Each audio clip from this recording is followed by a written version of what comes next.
नमस्कार, मैं हूं सुचारिता कुकरेती और आप देख रहे हैं एनडीटीवी इंडिया। ईरान से अमेरिका और इजराइल की लड़ाई पूरी दुनिया में चिंता का विषय है।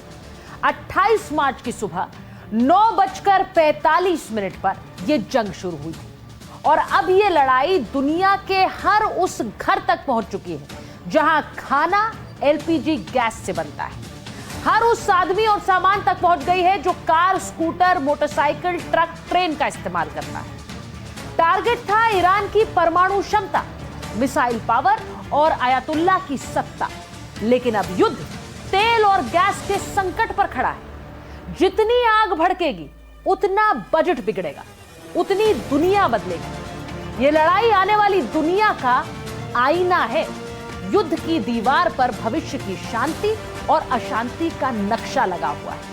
जैसे फिलिस्तीन और इजराइल की लड़ाई ईरान पहुंच चुकी है, वैसे ही ईरान के साथ अमेरिका और इजराइल की लड़ाई दुनिया के किसी भी कोने तक पहुंच सकती है। संकट भारी है, लेकिन दावे का आधार क्या है? इस सवाल का जवाब आप इस नक्शे पर महसूस कर सकते हैं। युद्ध में शामिल और प्रभावित देशों की संख्या अब तक ईरान को मिलाकर 10 हो चुकी है। यहां पर करीब 21 करोड़ 60 लाख लोग रहते हैं। ये कुल दुनिया की आबादी का 2.66% है। ईरान को ऐसा तिराहा कहा जाता है जहां पर एशिया, यूरोप, अफ्रीका आकर मिलते हैं। अब ईरान एशिया को यूरोप से जोड़ने वाले ऐतिहासिक व्यापार मार्ग का हिस्सा है। अफ्रीका के उत्तर से होकर आने वाले मार्ग भी ईरान के जरिए एशिया और यूरोप की ओर जुड़ते हैं। ये जमीन की कहानी है। समुद्र में आए तो इस युद्ध का नया पन्ना खुलता है।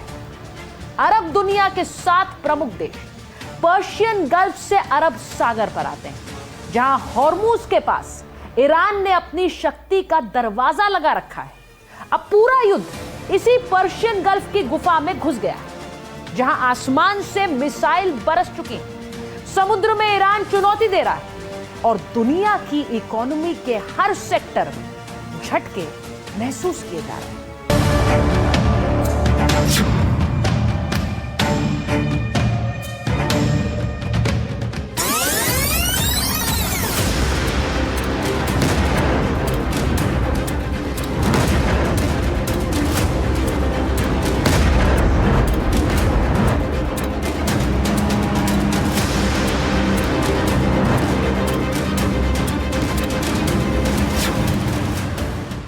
बेन्यामिन नेतन्याहू बार बार खुद के जिंदा होने का सबूत क्यों दे रहे थे?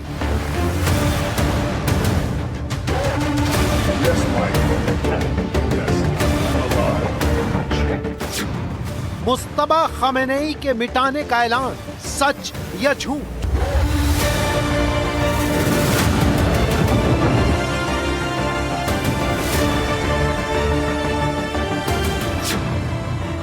ईरान में देश को चलाने वालों की हर पीढ़ी को मिटा देने का सच क्या है?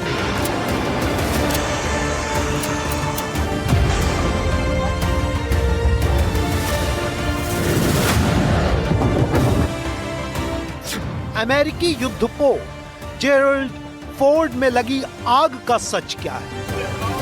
Attention all ships, attention all ships. This is Iran Islamic Revolutionary Guard Corps Navy.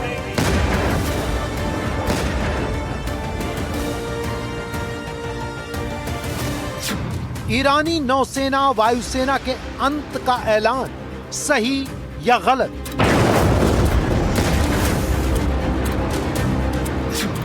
Hormuz के गलियारे में अमेरिका के अकेले पड़ जाने की असली कहानी क्या है?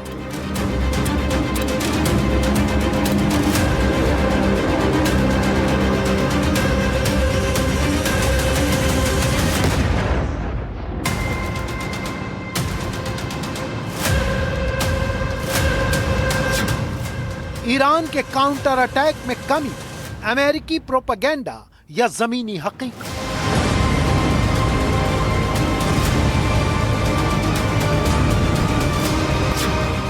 ईरान की मिसाइल ताकत खत्म करने की सच्चाई क्या है?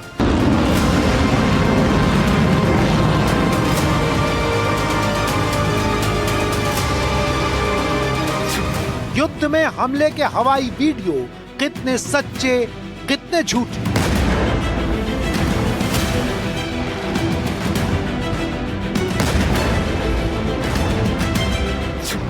अमेरिका इजराइल के हथियारों की भीषण कमी का सच क्या है?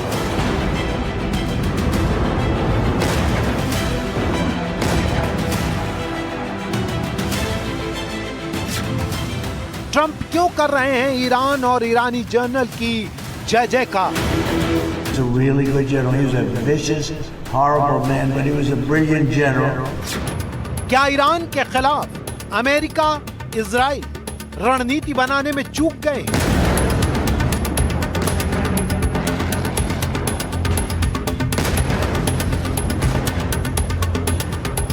ईरान के जंग की गुप्त जानकारियां क्या हैं?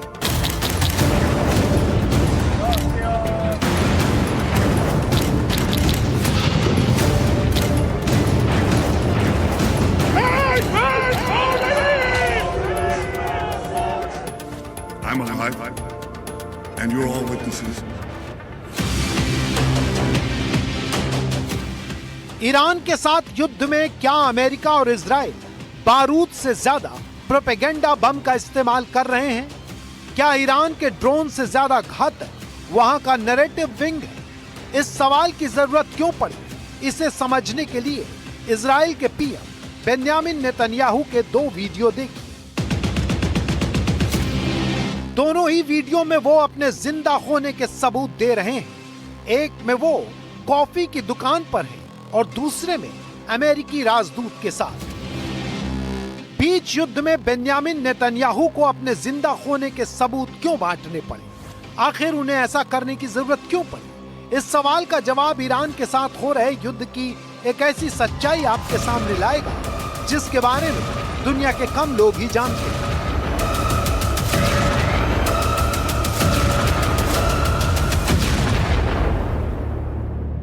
इसे समझने के लिए हम आपके सामने एक सिस्टम रखने जा रहे हैं जिसका अंत दुनिया के सबसे भीषण बम से ज्यादा विध्वंसक होता है। इजराइल के पीएम नेतन्याहू के बारे में ईरान की सबसे खतरनाक एजेंसी इस्लामिक रेवोल्यूशन गार्ड्स यानी IRGC ने एक दावा किया। युद्ध शुरू होने के 15 दिन बाद 15 मार्च को कहा कि वह इजराइल के पीएम को खोजकर मार देगी। ईरान के सरकारी टीवी ने दावा किया कि इजराइल के प्रधानमंत्री बेन्यामिन नेतन्याहू के ऑफिस पर मिसाइल से हमला हुआ है।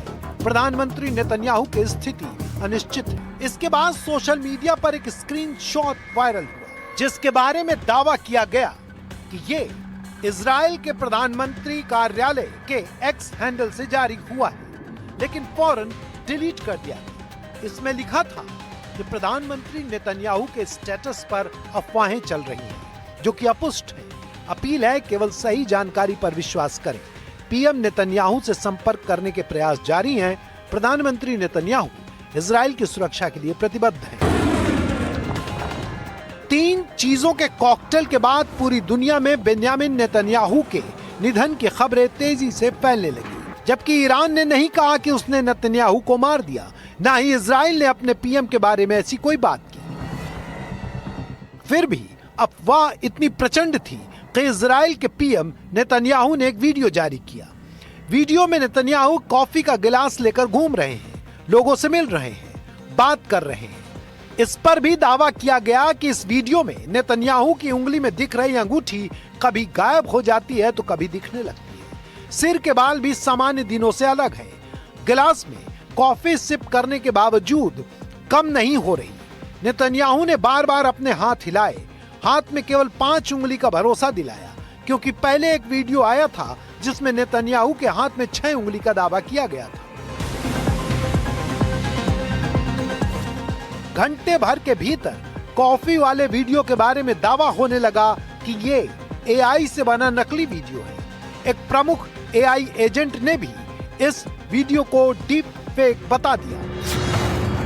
यह विवाद चल ही रहा था कि इजराइल के रक्षा मंत्री ने 2 बड़े दावे कर दिए। पहला, अली लारिजानी की हत्या, जो ईरान के प्रतिष्ठित राजनीतिक परिवार से आते हैं। फिलहाल सुप्रीम लीडर के सुरक्षा सलाहकार थे। युद्ध शुरू होने के बाद से ही उनके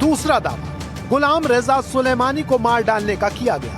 गुलाम रेजा सुलेमानी ईरान की बासिज फोर्स के प्रमुख हैं। ईरान की आंतरिक सुरक्षा बासिज फोर्स के कब्जे में रहती है। आंदोलन और आंतरिक विरोध दबाने में बासिज फोर्स बहुत सक्रिय रहती है। अमेरिका ने इसे आतंकी संगठन की लिस्ट में डाल रखा है।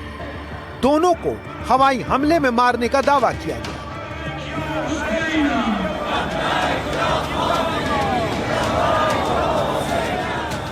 इस जानकारी की पुष्टि के लिए इजराइल के पीएम नेतन्याहू ने एक वीडियो जारी किया।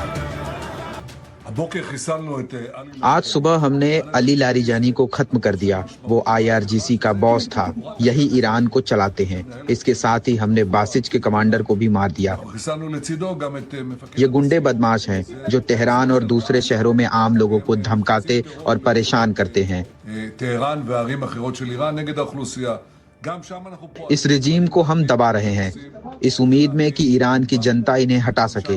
ये अचानक नहीं होगा, ये इतना आसान भी नहीं है, लेकिन अगर हम लगातार प्रयास करेंगे तो ईरान के लोगों को मौका मिल सकता है कि वो अपनी किस्मत अपने हाथों से लिख पाएं।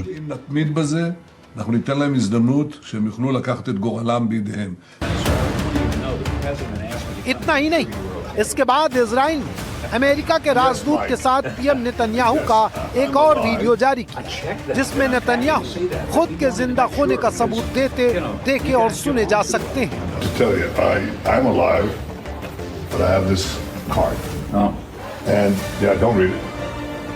ये ऑडियो वीडियो कसरत एक प्रोपेगेंडा और अफवाह को काउंटर करने के लिए की जा रही है, क्योंकि नेता के न होने का नुकसान बम और मिसाइल से ज्यादा होता है।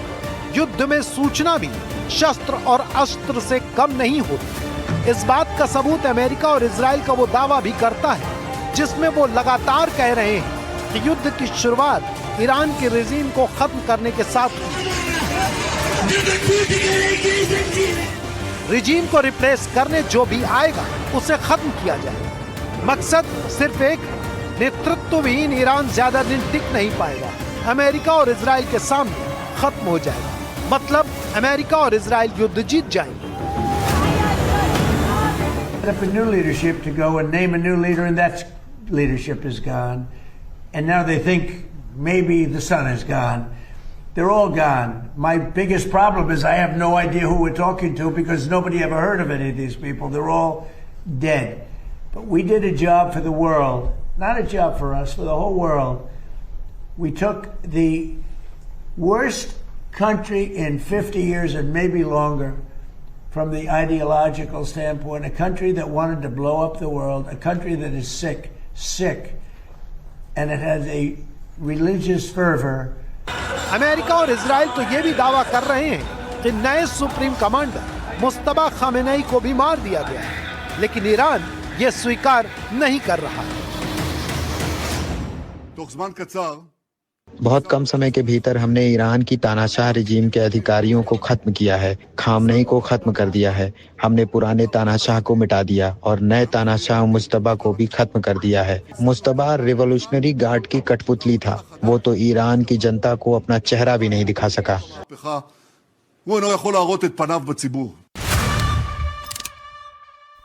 ईरान ने इसे झूठा कहा, मुस्तबा ने संदेश जारी किया, नई नियुक्तियां की।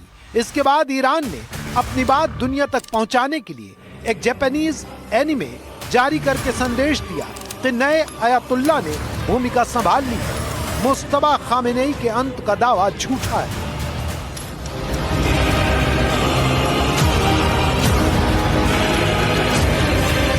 ब्रिटेन के प्रसिद्ध अखबार द टेलीग्राफ ने भी मुस्तबा के जीवित होने का दावा किया। इसका आधार मजहर हुसैनी से हुई बातचीत है, जो अयातुल्ला खामेनेई के प्रोटोकॉल ऑफिसर थे। उनसे हुई बातचीत की ऑडियो क्लिप भी एनडीटीवी के पास है। हमला सुबह 9:45 पर हुआ। रात की जगह दिन का वक्त चुना गया। हमले से कुछ पहले अयातुल्ला खामेनेई अपने पूरे परिवार के साथ थे। बातचीत हो रही थी, तभी मुस्तबा किसी काम से घर के बाहर लॉन में आए। काम पूरा करके वो घर वापस लौट रहे थे।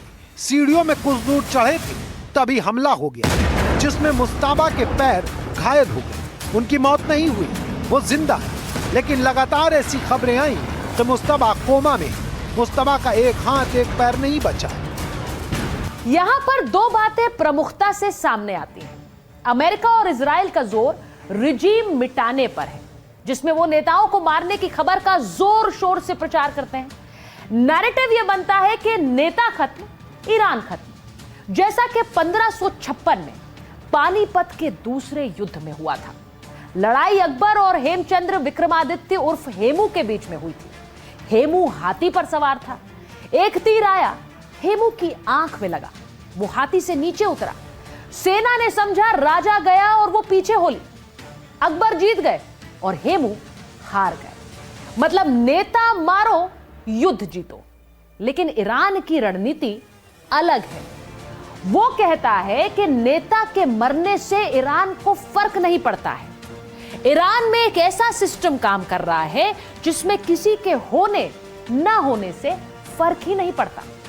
युद्ध के जानकारों को ईरान की इस बात में दम लगता है, क्योंकि पहले ही दिन सुप्रीम लीडर की मौत हो गई। लेकिन इसके बावजूद ईरान युद्ध लड़ रहा है। पुष्पा वाले तेवर में झुकेगा नहीं Iran. I do not know why the Americans... Iran के पॉलिटिकल सिस्टम बहुत मजबूत हैं। अधिकारियों की हत्या हमारे लिए कोई झटका नहीं है। मुझे समझ नहीं आता कि अमेरिका और इजराइल को अभी तक ये समझ में क्यों नहीं आया। ईरान के पास मजबूत राजनीतिक, आर्थिक और सामाजिक संस्थाएं हैं। एक नेता के होने या ना होने का इन पर कोई असर नहीं पड़ता। व्यक्तिगत का योगदान अच्छा बुरा होता है, लेकिन मायने रखता है सिस्टम, और वो ईरान में बहुत मजबूत है। But what matters is that the political system in Iran is a very solid structure. तो ईरान के साथ युद्ध की ये बड़ी बात आपको क्लियर हो गई होगी कि ईरान और अमेरिका इजराइल की रणनीति का बुनियादी फर्क क्या है। इस बुनियादी फर्क में ही युद्ध का भविष्य छिपा है। कैसे, इसे हम अपने एक्सपर्ट की मदद से समझते हैं। प्रोपेगेंडा बहुत अहम टूल रहता है किसी भी युद्ध के निर्णय पर पहुंचने के लिए, और सभी इसका इस्तेमाल करते हैं। और आजकल ये बहुत इंपॉर्टेंट हो गया है क्योंकि इंफॉर्मेशन बहुत तेजी से फ्लो हो रही है, इंफॉर्मेशन बहुत ज्यादा लोगों में वितरित हो रही है। सोशल मीडिया का जमाना है। ईरान की टॉप लीडरशिप को एलिमिनेट करने से बहुत ज्यादा कोई फायदा हुआ नहीं है। अगर आप देखेंगे, उनकी जो मिडिल रैंक की और जो टॉप लेवल की हायरार्की थी उसको एलिमिनेट किया गया है। However, more hardline leaders जो कि मिडिल रैंक में थे या लोअर रैंक्स में थे, वो ऊपर आ गए हैं। These people are even more hardened, are more unrealistic and they don't care. Survival के ऊपर ईरान के आ चुका है और अब उनकी ये नीति बन चुकी है कि अगर हम डूब रहे हैं तो हम अपने साथ और भी सबको लेके डूबेंगे। They don't care कि गल्फ स्टेट्स के अंदर भी कितना भी नुकसान हो जाए। They are just in a very, very, very destructive mode. इस लड़ाई में कई लेयर्स हैं। ऊपर जो दिख रहा है वो इन्फो वॉर का हिस्सा है, जिनके जरिए नैरेटिव्स मूव किए जाते हैं। असली युद्ध उसके नीचे चल रहा है, जहां सबके इरादे और हथियार छिपे हुए हैं।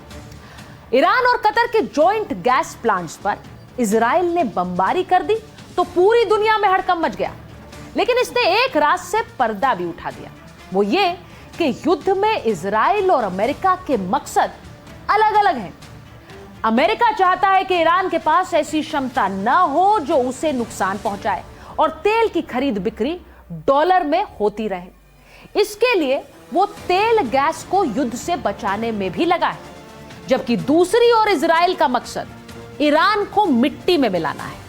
फिलिस्तीन के फाइनेंसर को हमेशा के लिए खत्म करना चाहता है इजराइल। इसीलिए वो ईरान के इस्लामिक नेताओं को चुन चुन कर मार रहा है। ईरान को स्थायी आर्थिक नुकसान पहुंचा रहा है। युद्ध को तेल गैस के मैदान पर लेकर आ रहा है, जिसके आगे इजराइल का फायदा और पीछे दुनिया का सर्वनाश है। लेकिन यहां पर एक कैच है। ईरान ने अमेरिका और इजराइल पर उनकी उम्मीद से ज्यादा पलटवार किया है। ईरान की युद्ध शैली ने पूरी दुनिया को हैरान कर दिया है। ईरान ने अपने हमलों से दुनिया को दिखाया कि बड़ी से बड़ी टेक्नोलॉजी को भी स्मार्ट सेंस से बुरी तरह परेशान किया जा सकता है। इस युद्ध में ईरान ने Bahrain, UAE, Saudi Arabia, Qatar, Kuwait, Oman, Iraq, Jordan और सीरिया पर मिसाइल और ड्रोन से हमले करके युद्ध को ईरान से बाहर अरब देशों में फैला दिया। इसकी वजह से ये एक क्षेत्रीय घटना विश्व की समस्या बन गई। अमेरिका ने मिलिट्री अटैक किया, लेकिन ईरान ने इसे इकोनॉमिकली टर्न कर दिया। हॉर्मुज की ज्योग्राफी को हथियार की तरह इस्तेमाल किया, वर्ल्ड एनर्जी क्राइसिस खड़ी कर दी। इसके अलावा ईरान ने मिसाइल और ड्रोन का घातक इस्तेमाल किया। अमेरिका और इजराइल के एयर डिफेंस सिस्टम को कंफ्यूज कर दिया। पहले बड़ी मिसाइल चलाई, जिन्हें रोकने के लिए एयर डिफेंस सिस्टम उलझ गया, तो पीछे से भारी संख्या में ऐसे ड्रोन छोड़ दिए जो टारगेट पर जाकर बम की तरह फट जाते थे। ईरान के ड्रोन की निर्माण लागत 16 लाख से 50 लाख रुपए के बीच में है, जबकि उसे रोकने के लिए इस्तेमाल हो रही मिसाइल की कीमत पैट्रियट सिस्टम में 33 करोड़ 20 लाख और थर्ड इंटरसेप्टर सिस्टम में प्रति मिसाइल 100 से 125 करोड़ बैठती है। तो ये मीडिया और एंटरटेनमेंट पॉइंट ऑफ व्यू से और लोगों को उलझाए रखने के लिए बिल्कुल सही है, लेकिन कोई भी मुल्क जो इस सीरियसनेस के साथ, वॉर जैसी सीरियसनेस के साथ उतरता है, वो उसके एम्स अलग होते हैं और यहां पर एम बिल्कुल अलग है। ईरान ने कोई ऐसा कार्रवाई नहीं कर दी जिससे कि पूरे युद्ध का निर्णय ही बदल जाए और पूरा उसका हिसाब किताब ही चेंज हो जाए, ऐसा बिल्कुल नहीं है और ऐसा हो भी नहीं रहा है। धीरे धीरे आप देख रहे हैं कि ईरान की जो क्षमता है युद्ध लड़ने की, वो कम होते जा रही है और एक समय आएगा, टिपिंग पॉइंट जिसको बोलते हैं, कि सब कुछ बदली हो जाएगा। एक मल्टी डायमेंशनल अटैक की तरह किया है इसको, हाइब्रिड वॉरफेयर के वेरियस एलिमेंट्स, जिसके अंदर ह्यूमैनिटेरियन एंड लीगल एलिमेंट्स भी उन्होंने इंक्लूड किए हैं। This is a carefully crafted strategy. आनन पानन में फेंकी हुई मिसाइल्स और ड्रोन्स नहीं है, ये हाइब्रिड वॉरफेयर है जिसको वो वेरी इफेक्टिवली उसको यूज कर रहा है। उन्होंने नए एलिमेंट्स इसके अंदर लाए हैं। इसके अंदर उन्होंने इकोनॉमिक वॉरफेयर को एक बहुत इंपॉर्टेंट वॉरफेयर बना दिया है।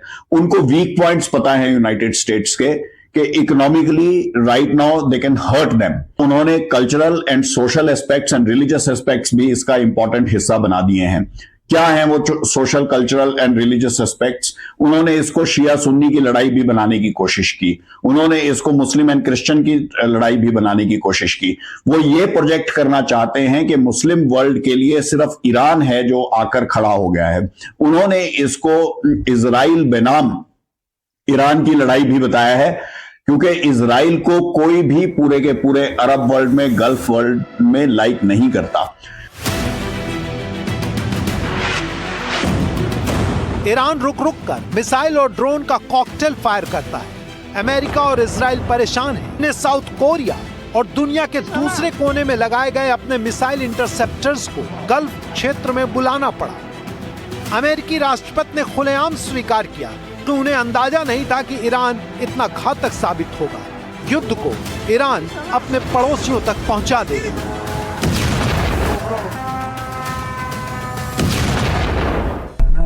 No, the greatest experts, nobody thought they were going to hit. They were, I wouldn't say friendly countries, they were like neutral, they lived with them for years. And I heard they were sending missiles to UAE.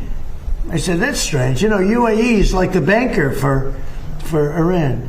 They're like the banker. Qatar, their neighbors, they got along okay. Saudi Arabia. All of a sudden, Kuwait is getting hit. Bahrain is getting, all these countries are getting hit. There was no expert that would say that was going to happen. It's not a question of like, gee, should you have known? And if we did know, big deal. I mean, we have to do what we have to do. But we hit them so hard like nobody's ever been hit. We hit them very hard. And we've extinguished most of their missiles. We've extinguished most of their drones. We've extinguished most of the places where the missiles and the drones are built. We've fully extinguished 2 layers of leadership and probably a third, if you believe some stories. So we only have one thing. They have a little choke point, and they've used it very well for years. but it doesn't work. Hormuz गलियारा पूरी दुनिया में चर्चा का विषय बना है क्योंकि एशिया के तमाम देशों के लिए ये एनर्जी सप्लाई की जगलर वेन कहा जाता है। दुनिया के एनर्जी बजट में इसकी अहम भूमिका है। वर्ल्ड के पेट्रोलियम का 20%, एलपीजी का 29% और एलएनजी का 20% हॉर्मुज से होकर जाता है। दुनिया की इसी जरूरत को ध्यान में रखकर ईरान हमेशा से हॉर्मुज को हथियार की तरह इस्तेमाल करता आया है। भीषण प्रतिबंध के बावजूद ईरान की आर्थिक सप्लाई लाइन का बड़ा हिस्सा हॉर्मुज से ही आता है। अमेरिका ने ईरान के पेच कसने के लिए हॉर्मुज को निशाना बनाया तो ईरान ने इस रास्ते को 3 तरह से घेर लिया। समुद्र के ऊपर ड्रोन और मिसाइल लगा दी, समुद्र के ऊपर और नीचे माइंस बिछा दी, समुद्र में ऐसी नाव तैनात कर दी जो फिदाइन की तरह जहाज और टैंकर से टकरा जाए।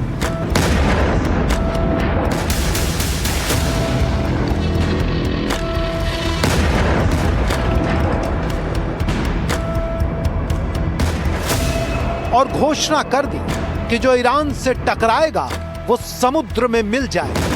थाईलैंड के झंडे वाले एक कार्गो शिप मयूरी नारी पर C-802 नूर एंटी शिप मिसाइल से हमला कर दिया जो जहाज में वहां टकराती है जहां जहाज पानी से ऊपर दिखना शुरू होता है। IRGC ने कहा कि हमारी बात नहीं मानी। दुबई से भारत की ओर जाने वाले जहाज को सबक सिखाया। अमेरिका ने पलटवार किया और उस खग आइलैंड पर हमला कर दिया जिसे इराक के तेल कुओं की कैपिटल कहा जाता है। Our military has been amazing. We hit Karg Island, took out every single thing in Karg Island except one thing.